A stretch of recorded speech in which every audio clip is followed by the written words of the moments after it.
इस कहानी के पीछे का तर्क अगर आप समझ गए तो आपका मन काबू में हो सकता है। पहली बार जब इस कहानी को मैंने सुना तो मुझे इसका तर्क समझ नहीं आया। मैंने इस कहानी को बार बार सुना, तब पता लगा कि इस कहानी का भाव बहुत प्रेरणादायक है। आपको भी कहानी पसंद आए तो चैनल को सब्सक्राइब और लाइक जरूर कर देना। एक बार महात्मा बुद्ध किसी नगर से गुजर रहे थे। उस नगरी में एक बहुत बड़ा कपड़े का व्यापारी था। बुद्ध की नजर उस कपड़े के व्यापारी पर पड़ी, जो बहुत दुखी और निराश दिखाई दे रहा था। बुद्ध ने व्यापारी के दुखों का कारण जानने के लिए चलकर उनके पास गए और पूछा कि हे सेठ, तुम देखने में बहुत बड़े व्यापारी लगते हो, इसलिए तुम्हारे पास धन की भी कोई कमी नहीं होगी, फिर भी तुम इतने चिंता में उदास क्यों लगते हो? अगर तुम मुझे अपनी चिंता का विषय बताओ तो मैं तुम्हारी कुछ मदद कर सकता हूँ। कपड़े के व्यापारी ने बुद्ध को प्रणाम किया और उनको अंदर बुलाया। उस व्यापारी ने कहा कि मेरी पत्नी बहुत बीमार रहती थी, मैंने दूर दूर से वैद्य बुलाकर उनका इलाज करवाया, लेकिन फिर भी वह एक दिन मृत्यु को प्राप्त हो गई। जब से मेरी पत्नी की मृत्यु हुई है, तब से मेरे घर पर मेरे छोटे बेटे की देखभाल करने वाला कोई नहीं है, इसलिए मैं हमेशा इसको अपनी दुकान पर लेकर आ जाता हूँ, लेकिन वह मेरी दुकान पर आने वाले हर ग्राहक की पगड़ी को उछाल कर फेंक देता है। कभी कभी उनका झोला उठाकर बाहर फेंक देता है। मैं बेटे को बहुत समझाता हूँ और डांटता हूँ, लेकिन वह नहीं समझता। इन हरकतों की वजह से मेरे सारे ग्राहक खुद को अपमानित मानकर वापस चले जाते हैं। बुद्ध बोले, मैं तुम्हारी सहायता कर सकता हूँ, पर तुम मुझे वचन दो कि मैं जो भी करूँगा तुम उसमें दखल अंदाजी नहीं करोगे, ना ही कोई प्रश्न करोगे।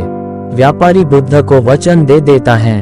अगले दिन बुद्ध एक पगड़ी पहनकर आए और एक ग्राहक की भांति आकर बैठ गए। व्यापारी का बेटा आया और बुद्ध की पगड़ी को उछाल दिया। महात्मा बुद्ध मुस्कुराए और कहा, बहुत अच्छा, जाओ उस पगड़ी को वापस लेकर आओ। वह बच्चा दौड़कर गया और पगड़ी लाकर बुद्ध को दे दी। अगले दिन बुद्ध एक हथौड़ी और एक लकड़ी का टुकड़ा लेकर गए। जैसे ही महात्मा बुद्ध उस सेठ की दुकान पर पहुंचे तो उस लड़के ने महात्मा बुद्ध की हर रोज की तरह पगड़ी उछाल कर फेंक दी। बुद्ध ने उस लड़के को हथौड़ी और लकड़ी दे दी और कहा, जाओ और इस लकड़ी को तोड़ो। व्यापारी को थोड़ा सा डर लग रहा था कि कहीं उसके लड़के को चोट न आ जाए, लेकिन उसको अपना वचन याद था। 10 दिन तक महात्मा बुद्ध कोई न कोई नया काम लेकर जाते और उस लड़के से करवाते। शीघ्र ही वह लड़का भूल गया कि उसको किसी ग्राहक की पगड़ी उछालनी है। व्यापारी बहुत खुश हुआ और बुद्ध का धन्यवाद किया। किसी का भी मन वश में हो सकता है यदि मन को हम अपने अनुसार चलाएं। मन 2 तरीकों से काम करता है।